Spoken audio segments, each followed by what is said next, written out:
Assalamualaikum warahmatullahi wabarakatuh. Selamat datang. Ini video kita yang kedua.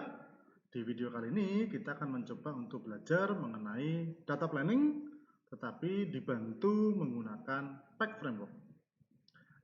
Sebelum saya membicarakan lebih jauh tentang materi kita di video ini, pertama saya perlu ingatkan, saya menyarankan untuk menonton video ini sambil mencoba melakukan data planning. Karena mungkin video ini akan terasa membosankan kalau hanya sekedar nonton dulu, baru kemudian mencoba di belakang. Jadi akan lebih nyaman kalau sambil nonton, sambil kalian mencoba, kemudian nanti kalau ada yang cocok antara yang saya lakukan di laptop saya dengan yang kalian kerjakan, nah itu akan jauh lebih nyaman melihatnya. Kemudian yang kedua, jika ada masalah dengan kualitas gambar atau kualitas suara, mohon maaf karena sekali lagi video ini memang dibuat ya dengan persiapan yang dicoba untuk semaksimal mungkin, tapi ya ini yang terbaik yang bisa saya berikan dengan kondisi sekarang. Plus ini juga pengambilan gambarnya secara live, jadi kalau nanti ada suara-suara tertentu sekali lagi mohon maaf. Mungkin itu dulu. Oke, jadi minggu lalu atau di video yang sebelumnya kita mencoba untuk melakukan data planning. Akan tetapi mungkin di antara kalian mungkin ada yang bingung. Pak, saya sudah melakukan menulis nih who, what, dan how. Kalau yang who insya Allah saya lebih mudah paham, intinya kan primary user dan teman-temannya. Kalau yang how intinya saya memilih interview, kuesioner, observasi, shadowing, dan macam-macam. Itu pun untuk project kalian malah lebih mudah lagi. Lebih mudah dalam artian kalian itu yang wajib cuma dua.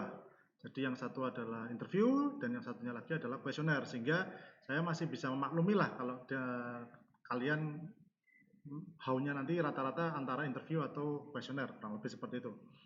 Nah, dengan buatnya ini yang agak mungkin lebih sulit karena fokusnya kan kalau di materi di video dan di modul kan saya hanya menuliskan bahwa data yang bagus itu revealing, jadi memberikan kita gambaran mengenai masalah user, dan inspiring, jadi memberikan kita inspirasi, memberikan kita ide bagaimana sih kita membuat solusi nantinya.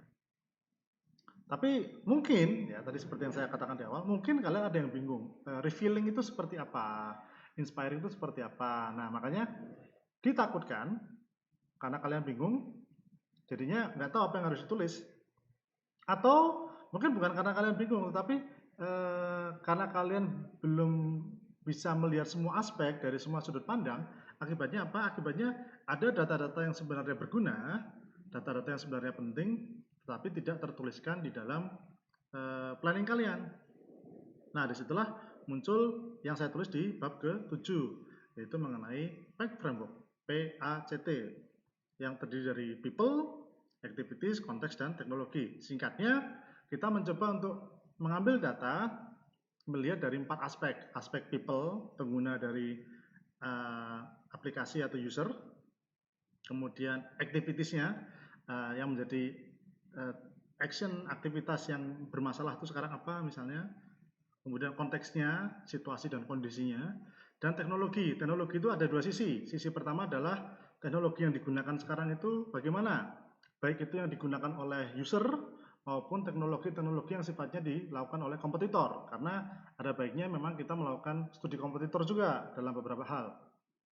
Tapi teknologi juga tidak hanya berbicara masa sekarang dan masa lalu, tapi juga berbicara potensi. Jadi ada nggak teknologi-teknologi yang berpotensi untuk dimanfaatkan dalam aplikasi kita. Jadi misalnya kita bikin aplikasi kasir, kita rata-rata pakai barcode scanner misalnya.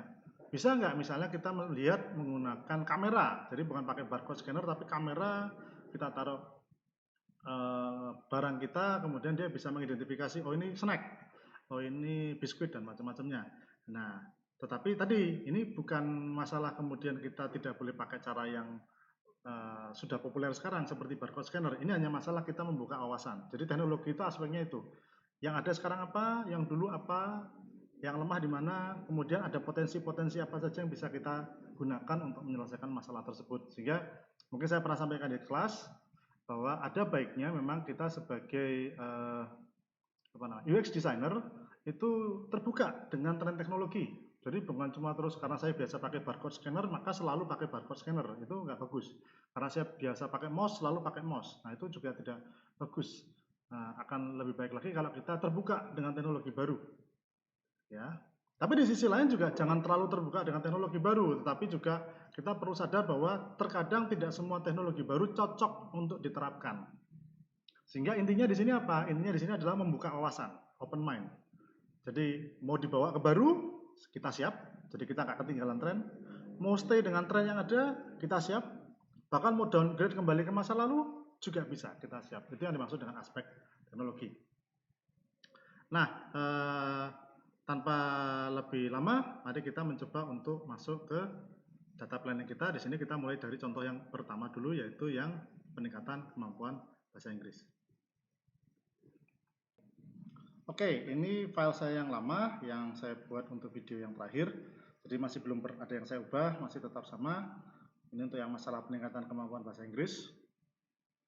Sekali lagi, ini bentuk yang tidak rapi karena memang ini bentuk yang akan muncul ketika kalian masih tadi cari-cari ide, masih diskusi. Jadi nggak masalah. Tapi ingat, jangan ini yang dilaporkan. Usahakan untuk dirapikan. Bentuk perapiannya seperti apa? Silakan. Menurut kalian kalau bikin laporan supaya orang yang baca senang tuh nanti bentuknya seperti apa, itu kan kalian bisa mengira-ngira. Tapi kita akan manfaatkan ini. Jadi ketika kita akan menggunakan pack, maka pack itu kan konsep paling simpelnya, ya di simpelnya aja. Itu kan seperti kita bikin tabel seperti ini, mungkin kita bisa jadi seperti ini.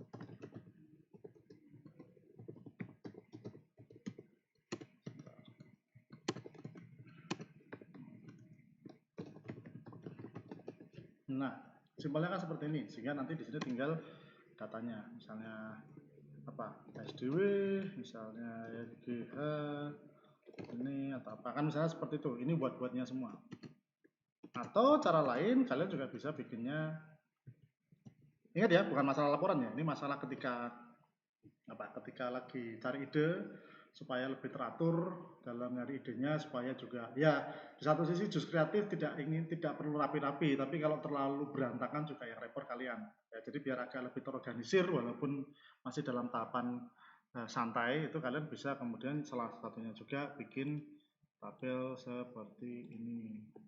Ininya nanti misalnya kebetulan saya sudah punya, jadi saya nyontoh misalnya seperti ini, saya merge ini jadi people misalnya. Nah, nanti kalau misalnya mau bikin yang activities, tinggal tambahin ini activities. Nah, seperti ini. Sehingga nanti misalnya aspek people apa ya? Misalnya, sekali lagi ini saya ambil asal ya. Jadi saya nggak baca ini, saya ambil asal aja. Seperti ini. Seperti ini.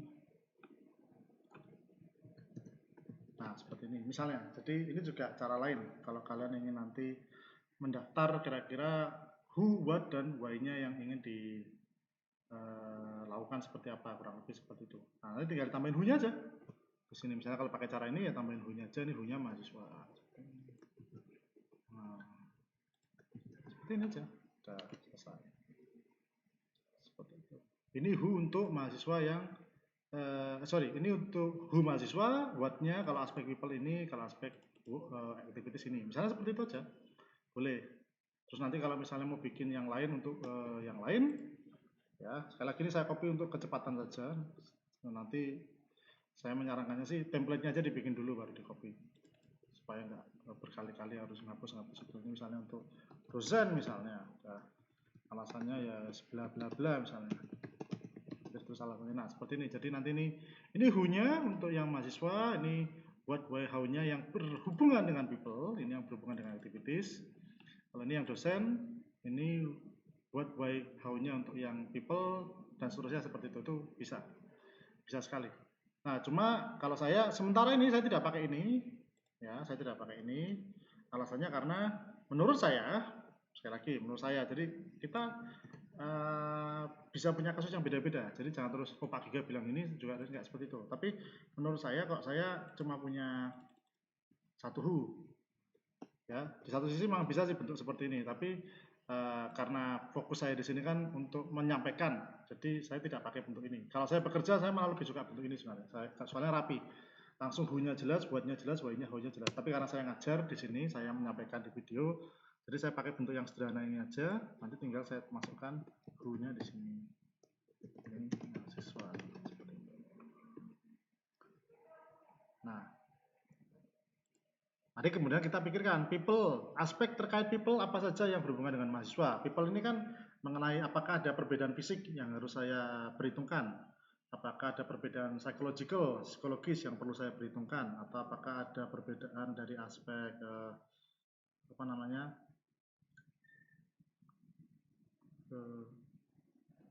physical, psychological, kemudian ada perbedaan dari aspek motivasi, sosial, kultur, motivasi dan macam-macamnya yang perlu saya pertimbangkan. Ingat di bab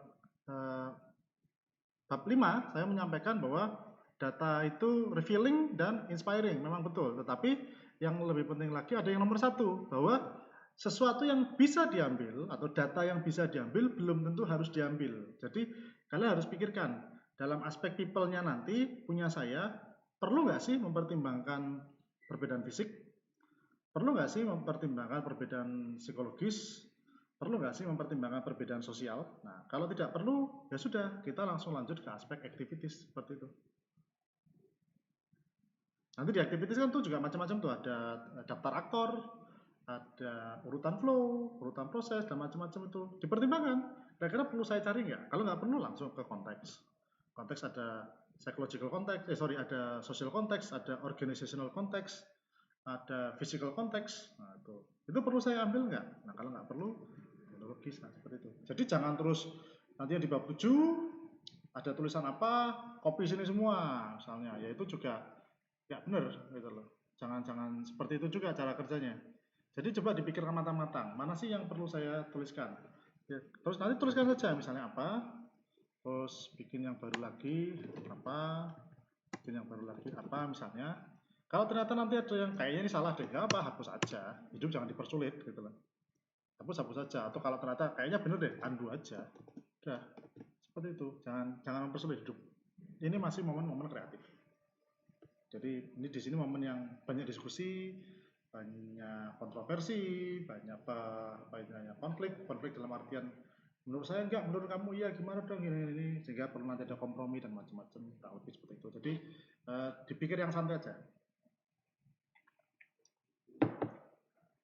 Itu kurang lebih caranya. Sekarang mari kita pakai contohnya di sini. Nah, kebetulan kan saya sudah punya di atas tuh beberapa tuh. Kan? Nah ini, saya ambil yang ini deh.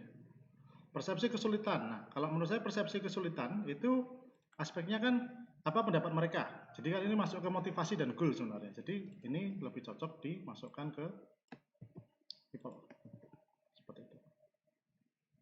Ya, sekali lagi ini bagi mungkin saya lupa memberitahu. Ini saya lakukan karena kebetulan kemarin sudah sempat bikin. Jadi kalau kalian tahapannya seperti saya kemarin sudah sempat bikin, maka ini cara terbaik yang perlu dilakukan. Jadi yang udah ada di sini dipindah-pindah dulu. Tapi kalau kalian tipikal yang minggu lalu belum sempat bikin, ya pasti isinya masih bolong seperti ini. Nah, ini malah dimulai diketik apa ya, persepsi kesulitan, nah, seperti itu. Tapi karena kebetulan saya kemarin udah bikin kan, jadi daripada mikir 2 kali, beberapa yang udah ada saya pindah-pindah dulu sesuai dengan posisinya.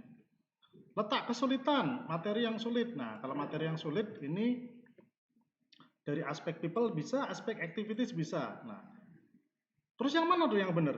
Letak kesulitan tuh lebih ke aspek people-nya atau lebih ke aspek activities-nya? Kalau saya pribadi, ini tuh alat bantu. Jadi mau ditaruh di activities nggak masalah, mau ditaruh di people juga nggak masalah, gitu loh. Jadi jangan terus itu jadi perdebatan juga. Oh ini activities dong harusnya, bukan people. Ini people dong harusnya. Sekali lagi, ini bukan masalah ini people atau activities. Yang penting itu adalah ini alat bantu untuk kalian bisa mendaftar datanya. Sehingga bagi saya yang paling penting itu adalah menemukan ini loh, menemukan letak kesulitan ini loh, menemukan materi yang sulit ini loh. Ini yang lebih penting. Jadi tidak perlu perdebatannya ini masuk people atau masuk activities gitu ya. Nah, kalau saya letak kesulitan ini karena ini masih menurut saya ini masih masuk ke motivasi. Jadi kan ini lebih ke materinya. Jadi bukan ke aktivitas belajarnya sehingga saya merasa ini masih ke aspek people. Udah, tapi yang penting itu adalah saya punya data mengenai letak kesulitan. Seperti itu. Ya, jadi jangan diperdebatkan. Kalau cara belajar jelas masuknya ke activities. Tapi kalau misalnya kalian ada yang mikir ini kayaknya masuk konteks deh, for some reason, untuk alasan apapun. Nggak apa-apa, sekali lagi. Jadi jangan diperdebatkan masalah ini masuk yang mana. Ini tuh alat bantu. Alat bantu itu untuk membantu, bukan kemudian untuk mempersulit. Jadi yang paling penting itu menemukan bahwa oh ya kita harusnya mikirin cara belajar ya. Oh ya kita harusnya mikirkan ini ya. Nah seperti itu. Yang penting itu itunya. Oke, sebentar, salah. Nah ini kendala dengan cara belajar. Nah ini kan kesulitan yang ini kan kesulitan materinya. Ini kan kesulitan cara belajar. Nah kalau ini jelas kalau menurut saya ini masuk ke activities. Dan ini analisis kompetitor. Kalau kita bicara analisis kompetitor berarti kita bicara teknologis, misalnya seperti itu. Nah, sudah ada lagi nggak? Oh, ini ada fungsi bahasa Inggris, ini belum saya masukkan. Bahasa Inggris fungsinya buat apa sih? Nah, bahasa Inggris fungsinya buat apa sih? Ini kan motivasi. Masuk ke sini. Kendala dengan cara belajar, nggak ada. Oke, berarti saya bisa hapus yang ini sekarang. Nah, seperti ini. Sehingga sekarang saya punya bentuk seperti ini. Yang ini juga sekalian saya hapus. Maaf sekali lagi ini tidak dibuat dengan profesional, jadi memang live. Jadi seakan-akan saya juga bikin data planning seperti kalian. Itu pun mungkin nggak semua saya masukkan, ya. Ini hanya untuk contoh aja. Nah, sekali lagi, ini yang saya lakukan sekarang itu adalah saya mencoba untuk mengubah sesuatu yang sudah saya hasilkan minggu lalu.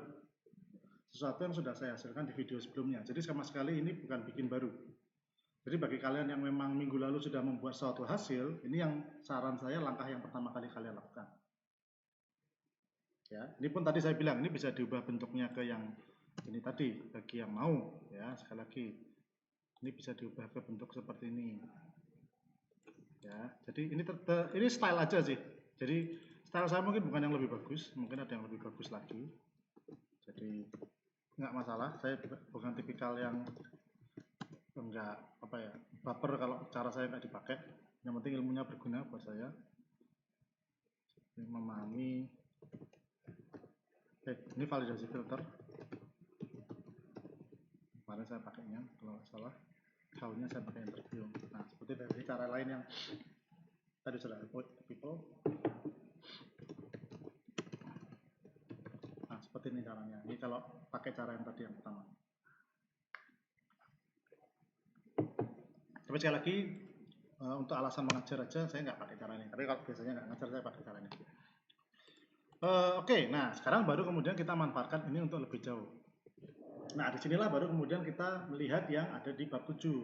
Kan itu udah dibantu tuh perbedaan fisik. Nah saya mulai mikir sekarang, kira-kira penting nggak sih ngelihat aspek perbedaan fisik untuk memahami bahasa Inggris masih jauh dari layak ini untuk peningkatan kemampuan bahasa Inggris. Nah business requirement saya sih ngerasa sebagai developer kayaknya saya nggak bakal bikin aplikasi yang aneh-aneh deh. Maksudnya dalam artian saya nggak bikin kios, saya nggak bikin mesin kayak ATM, sehingga fisik seharusnya nggak jadi masalah buat saya.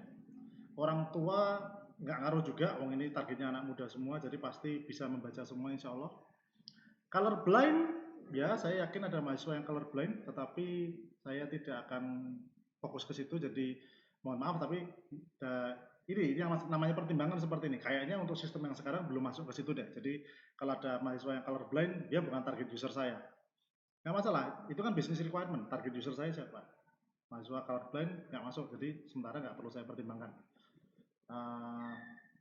Ukuran jari dan macam-macam nggak. Sehingga tadi mungkin aspek perbedaan fisik tidak perlu saya pertimbangkan. Jadi kembali ke yang di bab 5 nomor 1 bahwa data yang bisa diambil belum tentu harus diambil. Jadi kalau kita lihat di bab 7-nya, apa yang saya sarankan untuk diambil belum tentu harus diambil. Semua ada keputusannya sendiri. Saya merasa perbedaan fisik tidak terlalu penting dalam aplikasi saya sekarang. Ini kuncinya di situ. Alasannya tadi sebagian besar ya, target saya bukan sebagian besar, sorry. Target saya kan mahasiswa semua, jadi nggak perlu mikirin seperti itu. Saya pribadi berkata seperti itu.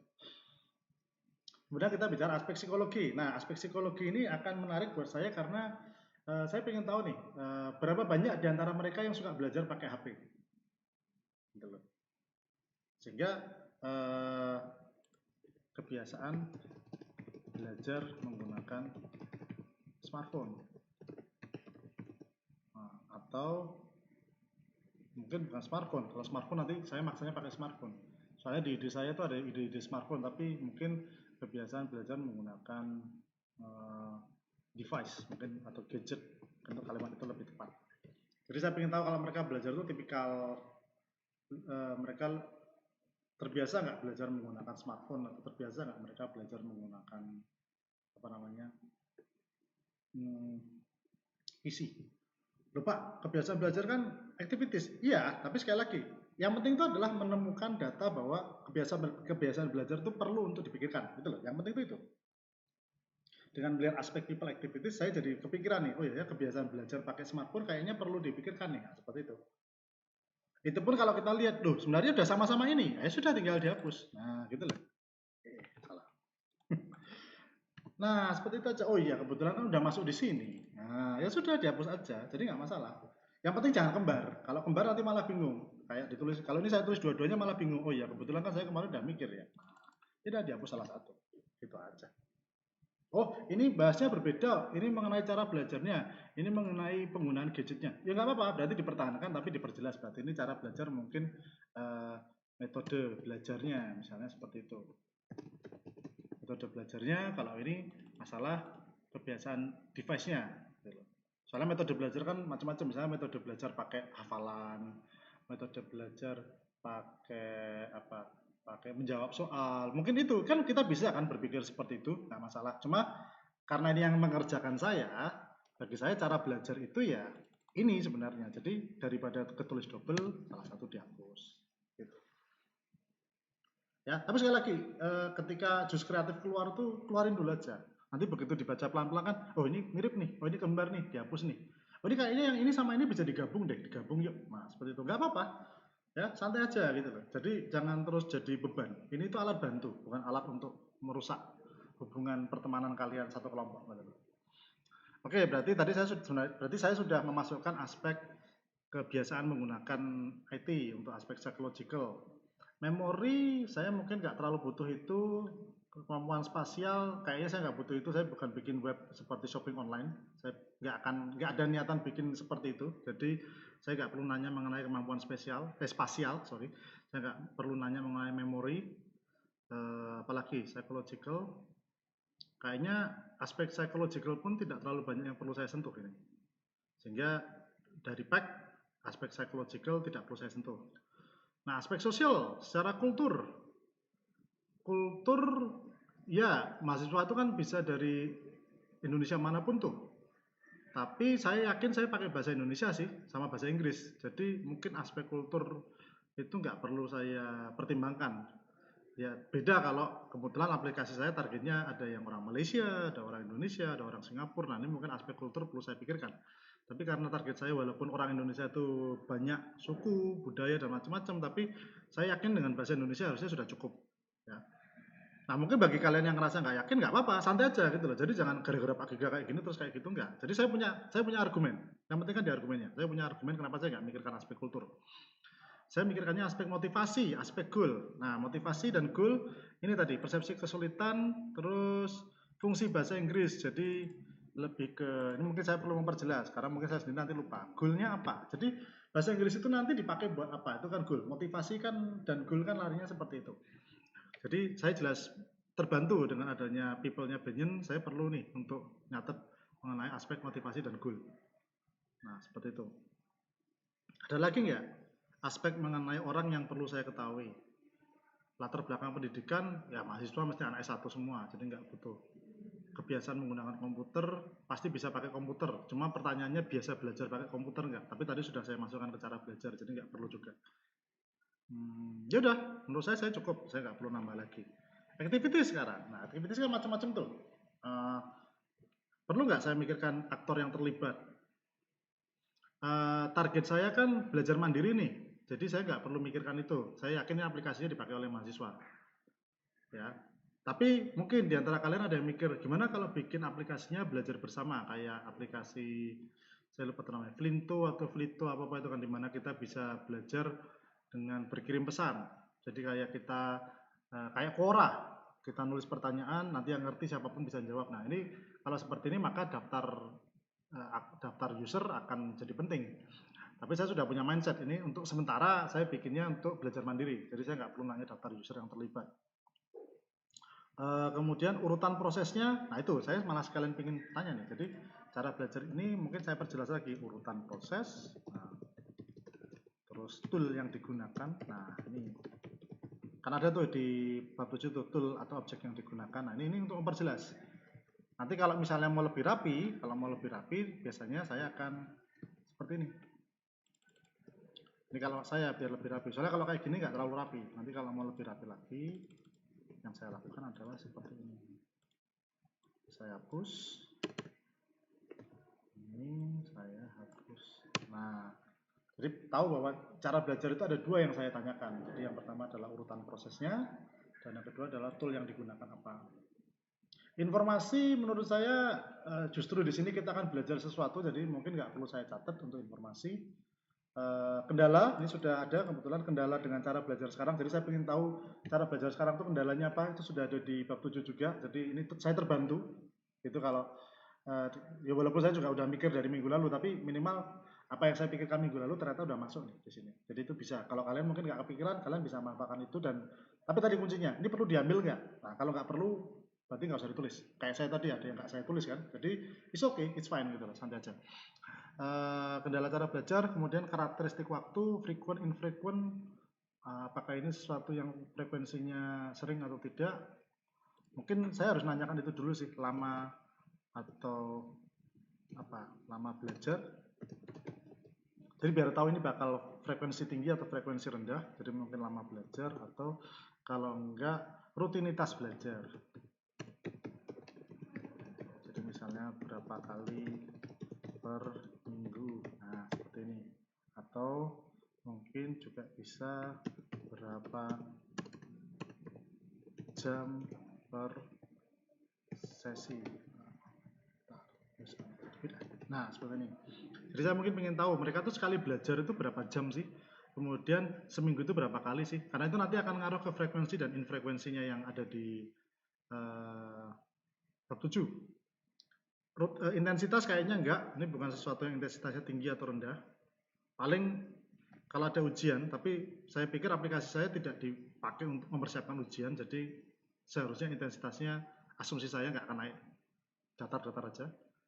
Fleksibilitas kayaknya nggak ada, kayaknya fleksibel dan nggak ada sesuatu yang harus benar-benar ketat sekali, jadi nggak masalah, saya nggak perlu nanya itu. Keamanan kayaknya juga nggak ada masalah, toh saya malah kepikirannya aplikasi ini memang bisa digunakan pribadi, jadi harusnya aspek keamanan walaupun ada nggak akan terlalu penting, sepenting kayak pilot ngendalin pesawat sama karyawan atau operator di reaktor nuklir. Jadi nggak, kalaupun bahaya pakai semacam undo atau pakai semacam confirmation dialog harusnya sudah cukup, nggak perlu macam-macam. Apalagi aspek yang lain, keamanan nggak perlu juga menurut saya.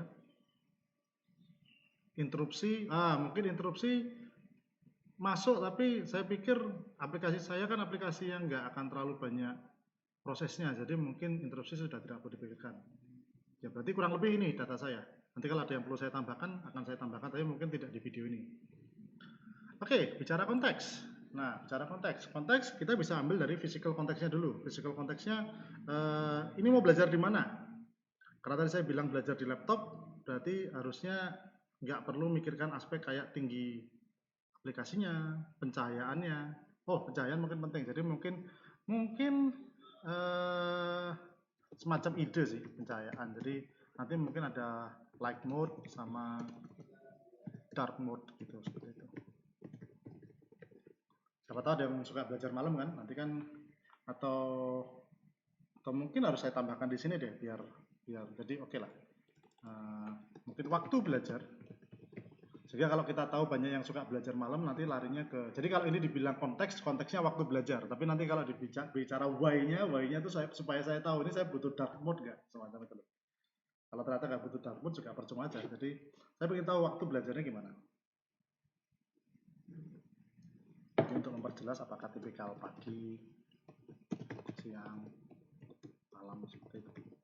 Sangat nggak rapi ya, tapi sekali lagi jangan dipikirkan. Ini saya juga nggak akan melaporkan ini ketika bikin data planning. Saya akan bikin lebih rapi lagi, tapi ini namanya jus kreatif.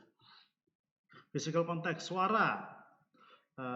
kayaknya nggak masalah. Saya yakin orang kalau belajar mesti nyari suasana yang paling enak buat mereka. Apapun definisi enak, apakah mau suasana yang ramai atau tenang, itu pun saya yakin semua orang akan mencari posisi terbaiknya. Bahkan mungkin kalaupun dengerin lagu, mungkin saya tidak perlu menyediakan lagu karena takutnya nggak sesuai ekspektasi mereka. Jadi mungkin akan lebih enak ketika aplikasinya membolehkan nyetel lagu, tapi mereka milih lagunya sendiri. Physical environment, kayaknya itu. Social environment tadi saya merasa ini masih sesuatu di mana dia belajar sendiri. Tapi menarik juga sih kalau perlu kita tanyakan sih. Jadi mungkin saya mulainya dari sini. Saya masuk. Jadi walaupun ini aspeknya konteks, tapi saya akan nanyanya di activities. Pendapat atau persepsi mengenai belajar bersama. Karena saya jadi kepikiran sosial konteksnya nih. Kalau orang belajar bareng-bareng gimana? Tapi saya akan masukkan ini ke activity saja. Ya, sekali lagi Pak, itu kan konteks. Ya, saya juga nemunya dari konteks, tapi menurut saya masukkan ke sini juga nggak masalah. Jadi sekali lagi, saya mengulangi sekali lagi, ini bukan masalah kemudian activities harus di activities, people harus di people, enggak. Yang penting itu adalah ini loh, menemukan ini 2, 3, 4, 5, 6, menemukan ini loh, data-data ini loh. Itu yang lebih penting. Jadi itu alat bantu sekali lagi. Jangan mempersulit diri kalian. Persepsi mengenai belajar bersama, kemudian persepsi mengenai belajar bersama teman, dan persepsi mengenai belajar bersama orang asing. Nah, karena kalau memang mereka senang belajar dengan orang asing, pikiran saya berarti nanti aplikasinya boleh dong siapapun misalnya mengajari, mungkin harus pakai kredibilitas dan macam-macam. Tapi kalau misalnya mereka secara umum lebih senang belajar bersama teman, berarti nanti mungkin fiturnya harus pakai invite friend. Artinya kalau bukan friend, nggak bisa belajar bareng. Itu yang kepikiran. Ya. Oke, konteks, sosial konteks kayaknya nggak ada lagi. Organizational konteks kayaknya nggak ada. Organizational kan bicara manajerial. Ini nggak ada manajer, mereka adalah manajer dari diri mereka sendiri, jadi nggak perlu. Teknologis, aplikasi belajar Inggris di Play Store. Saya ingin tahu game, ya, gimana game sebagai metode belajar bahasa Inggris. Ini yang saya maksud dengan teknologi. Saya tahu game bisa dipakai sebagai cara belajar.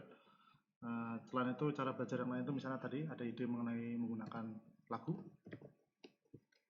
ada ide belajar menggunakan atau mungkin belajar menggunakan game, belajar menggunakan lagu, belajar menggunakan film.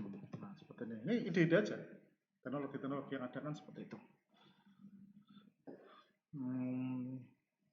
Mungkin itu yang akan saya tanyakan. Mungkin ada ide lain, tapi mungkin saya nggak akan menyelesaikan sampai akhir selesai. Sekarang ini contoh. Jadi ini kurang lebih cara kerjanya ketika menggunakan PACT.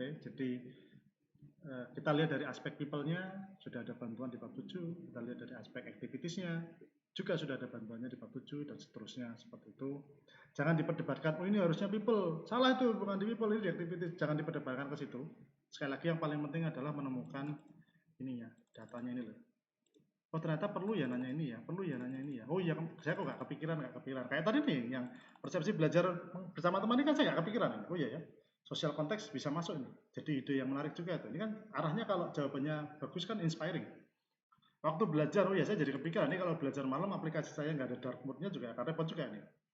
Tuh. Tapi kalau mahasiswa saya, mahasiswa saya lagi, mahasiswa yang jadi target user saya pada nggak suka belajar malam, ngapain juga saya pakai dark mode kan gitu. Nah, sehingga dapat dilihat bahwa data saya yang kemarin ternyata bisa menjadi lebih lengkap lagi dengan bantuan dari PAC Framework. Nah, yang tinggal saya lakukan sekarang adalah merapikan ini, menambahkan why-nya, dan juga menambahkan how-nya. Tapi mungkin itu dulu yang buat peningkatan kemampuan bahasa Inggris.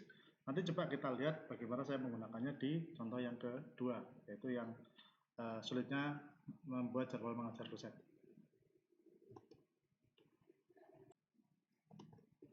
Oke, sekarang kita masuk ke yang topik kedua, yaitu sulitnya mengatur jadwal mengajar dosen.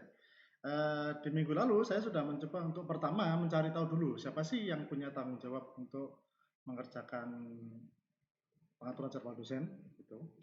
Kemudian saya mencoba untuk memahami kira-kira prosesnya seperti apa dan bagaimananya seperti itu kan. Oke, anggaplah saya bikin dari nol.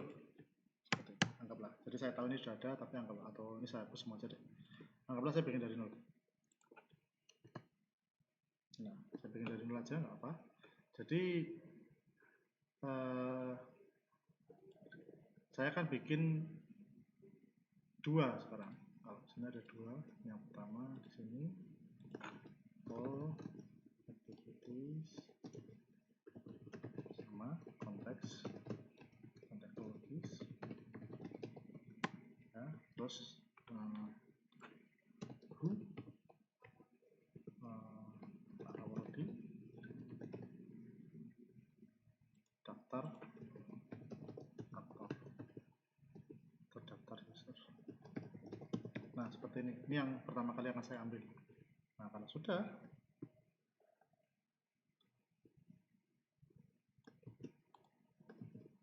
saya akan masuk ke sini di PIC-nya. Jadi kalau saya sudah tahu daftar aktornya, kan saya jadi tahu nih PIC-nya, person in charge atau PJ. Jadi mungkin kalau nggak ngerti person in charge PJ, penanggung jawab. Nah, sekarang kalau dari sini saya baru kemudian bertanya, perbedaan fisik, saya yakin sih yang ngerjain cuma satu orang, jadi ngapain nanyain perbedaan fisik gitu loh. Cuma mungkin kita perlu ngelihat apakah beliau orang tua atau masih muda. Kalau orang tua berarti nanti saya perlu menyesuaikan dengan kalau ada keterbatasan fisik dari beliau gitu, sehingga saya mungkin bisa cek keterbatasan fisik di sini. Itu pun kalau ada, tapi minimal kan namanya planning, tulis dulu ya. Saya mesti nanya keterbatasan fisiknya apa. Motivasi, jadi goal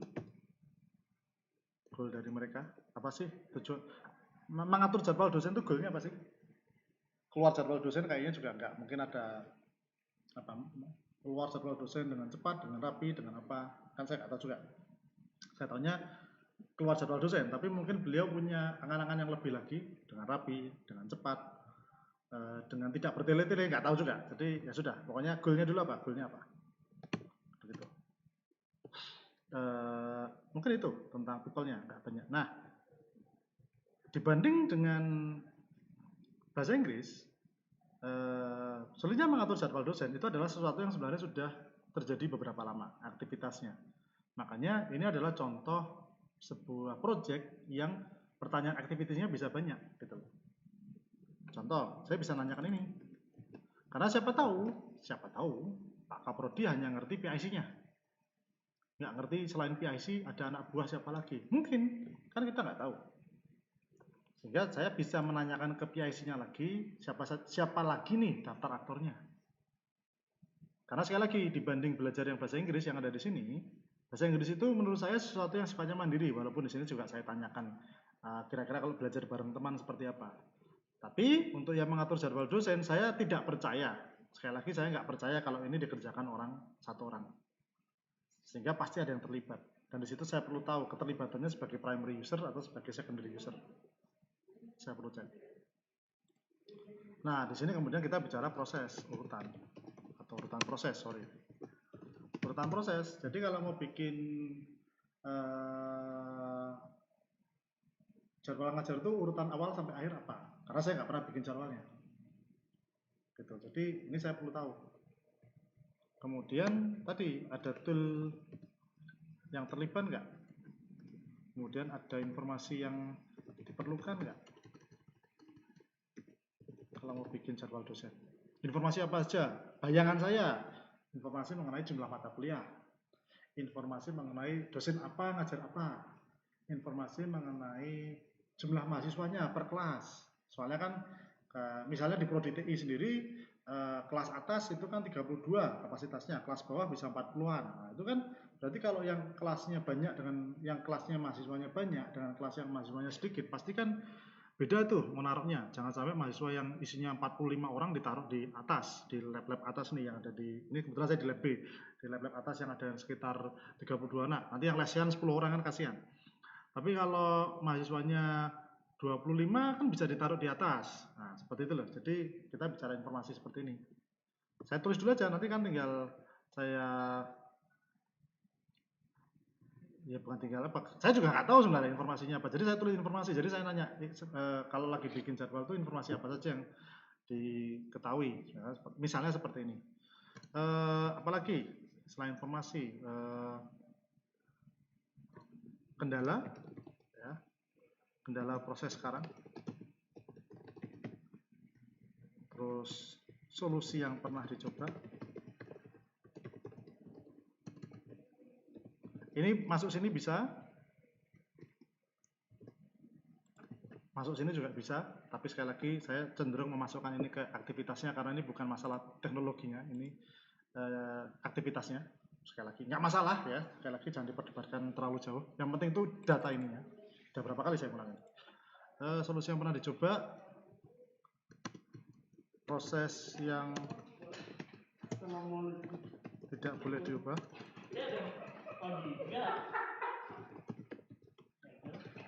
Mohon maaf ya, ini rekamannya agak keganggu, ada mahasiswa saya. Namanya juga live. Daripada saya buang-buang video ini, udah berapa menit ini ngerekam. Namanya juga live. Proses yang tidak boleh diubah, kemudian yang lain, apalagi ya? Aspek frekuensi ya, ini jelas. Kalau ini saya tahu sih, frekuensinya pasti infrequent, dia pasti 1 semester sekali. Namanya bikin jadwal nggak mungkin tiap bulan, 1 semester sekali pasti. Ini saya tahu, jadi saya bisa semacam validasi mungkin. Semacam, nanti coba dilihat. Apalagi frekuensi, intensitas tinggi kayaknya intensitasnya tinggi tapi cuma sekali, jadi nggak perlu saya tanyakan juga. Kemudian masalah keamanan, kayaknya nggak ada keamanan yang perlu diperhatikan. Masalah fleksibilitas, nah mungkin ada fleksibilitas, mungkin itu. Apalagi ya, activities, interupsi, kayaknya ada, tapi tidak perlu saya tanyakan juga minimal. Nah, tinggal kita bicara konteks. Konteks, aspek fisikal kayaknya nggak perlu, pasti di laptop, jadi nggak ada masalah. Pencahayaan, cahaya laptop nggak perlu diubah-ubah. Saya targetnya PC, bukan smartphone. Kayaknya aplikasi sebesar ini nggak mungkin di smartphone.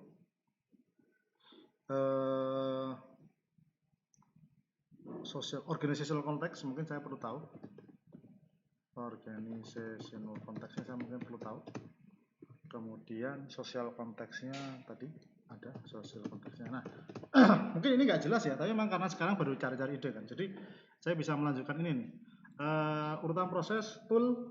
Nah, kalau ini aspeknya adalah saya mencoba untuk eksplorasi. Jadi saya benar-benar nggak tahu nih toolnya apa, informasinya apa. Tapi kalau kita misalnya mau menambahkan validasi, kan kadang-kadang kita maju nggak harus pikiran kosong nih. Kita punya ide-ide validasi itu nggak apa. Kita bisa tambahkan misalnya informasi mengenai apa, jadwal mengajar, bukan jadwal mengajar, mata kuliah yang tadi, apakah perlu tahu nggak nih tentang mata kuliah? Nah, kayak gitu loh. Jadi kalau nanti ditanyakan tuh perlu tahu nggak nih tentang mata kuliah? Perlu tahu nggak nih tentang, tuh bikin seperti inilah. Perlu tahu nggak nih tentang apa? Jumlah mahasiswa per mata kuliah, jumlah kelas per mata kuliah. Nah, ini nanti biasanya kalau saya tulis seperti ini, itu tandanya ini validasi. Jadi nanti kayak saya nanya langsung ke beliaunya. Jadi waktu bikin jadwal perlu tahu mata kuliahnya apa enggak, perlu tahu jumlah mahasiswanya enggak, dan macam-macamnya enggak, seperti itu. Kemudian kendala proses sekarang apa? Ini kalau saya punya asumsi misalnya, apakah dosen sulit dihubungi misalnya. Sekali lagi ini kalau saya punya asumsi, saya mau validasi. Jadi saya daripada saya nanya kendala prosesnya apa, saya langsung nembak seperti itu. Tapi karena saya bermain di eksplorasi di sini, saya nggak ambil ini. Seperti itu. Kalau yang ini saya mainnya validasi. Ya, kalau validasi saya akan nulisnya kurang lebih seperti ini. Tapi kalau misalnya saya nggak mau validasi, tinggal saya hapus seperti ini. Jadi benar-benar kayak saya nggak punya ide sama sekali, boleh. Ini juga validasi kan? Fleksibilitas ini juga validasi. Jadi saya akan nulisnya kurang lebih seperti ini. Nah, untuk organizational context, saya mungkin nggak ada ide nih, organizational context seperti apa. Tapi misalnya saya punya ide validasi, apakah Kaprodi membantu menyelesaikan masalah. Nah, ini yang namanya validasi. Jadi sekali lagi ketika mencari data, itu kita bisa milih nih, ini mau eksplorasi, artinya kita untuk mencoba mencari tahu sesuatu yang kita nggak tahu, atau kita mau main validasi, kita langsung punya asumsi, kita clearkan, ya atau tidak, seperti itu. Nah, kalau cara saya, ini biasanya cara saya untuk mencatat dulu pertanyaan-pertanyaan validasi. Ini cara saya untuk mencatat pertanyaan-pertanyaan eksplorasi. Itu pun nanti tadi kayak tadi. Biasanya saya nulis dulu gini, terus saya mikir proses ada yang perlu saya tanyakan lebih lanjut nggak ya? Tool ada yang perlu saya tanyakan lebih lanjut ya? Oh, tool, apakah kemudian pakai Trello nggak? Nah, seperti itu misalnya. Atau pakai yang lain nggak? Nah, kurang lebih seperti itu. Tapi bisa dilihat dibandingkan dengan di atas, activitiesnya jauh lebih banyak, jauh lebih spesifik. Yang ini kasarnya kita mencoba banyak eksplorasinya, tapi di sini hampir semua yang saya tuliskan di bab 7 saya pakai semua karena memang proses mengatur jadwal dosen itu kan proses yang sangat berat di activities. Kita benar-benar nggak punya bayangan bikin jadwal dosen seperti apa. Beda dengan bahasa Inggris. Bahasa Inggris itu mungkin kita bisa semacam berasumsi, nyari-nyari ide kreatif cara belajar bahasa Inggris. Makanya itulah sebabnya di sini pertanyaan activitiesnya nggak terlalu banyak mungkin, sedangkan di sini bahkan kalaupun ada lebih kayak ini juga validasi seperti itu. Belajar sama teman gimana, belajar sama orang asing gimana. Tapi kalau yang ini lebih banyak ke eksplorasi. Karena sekali lagi saya buta dengan cara bikin jadwal dosen. Tapi kurang lebih itu yang bisa saya sampaikan. Jadi sekali lagi video ini sifatnya membantu juga. Jadi silakan dicoba sendiri. Baca-baca lagi bab 5, 6, dan 7. Kalau masih ada kesulitan jangan segan-segan untuk kontak saya. Jadi harapannya video ini bisa membantu kalian dalam mengerjakan data planning kalian. Jadi apalagi apa ya, itu beberapa hal yang bisa saya simpulkan ya. Jadi ini alat bantu, jangan dipakai untuk jadi ajang pertengkaran atau ajang perpecahan di antara kalian. Jangan terus gontok-gontokan bertengkar cuma gara-gara ini people, ini activities. Enggak, jangan ngomongin itu. Udah, yang penting datanya ketemu, itu mau taruh people activities enggak masalah. Yang penting data itu ketemu. Itu yang pertama. Yang kedua, jangan lupa yang ada di contoh ini saya baru nulis buatnya. Nanti kalian harus juga menemukan why-nya supaya kalian benar-benar yakin data ini memang berguna buat kalian. Ya. Kemudian juga jangan lupa pesan saya yang nomor 1 tadi bahwa data yang bisa diambil, data yang saya tuliskan di bab 7 itu tidak berarti harus diambil. Makanya nanti yang menentukan itu boleh diambil atau tidak ya, why-nya kalian itu. Ya, jadi itu. Kemudian yang terakhir seperti yang saya tuliskan di saran yang keempat, jadi kan saran pertama kan data tidak harus ya, tidak semua data harus diambil, revealing, inspiring, dan yang nomor 4 adalah hindari mendatangi atau mengambil data murni hanya untuk validasi. Jadi saya menyarankan coba ada eksplorasinya sedikit lah, supaya kalau ternyata sial-sialnya jawabannya tidak semua itu ya nggak masalah. Tapi kurang lebih itu, semoga ini membantu dalam pengerjaan proyek kalian nanti. Terima kasih. Assalamualaikum warahmatullahi wabarakatuh.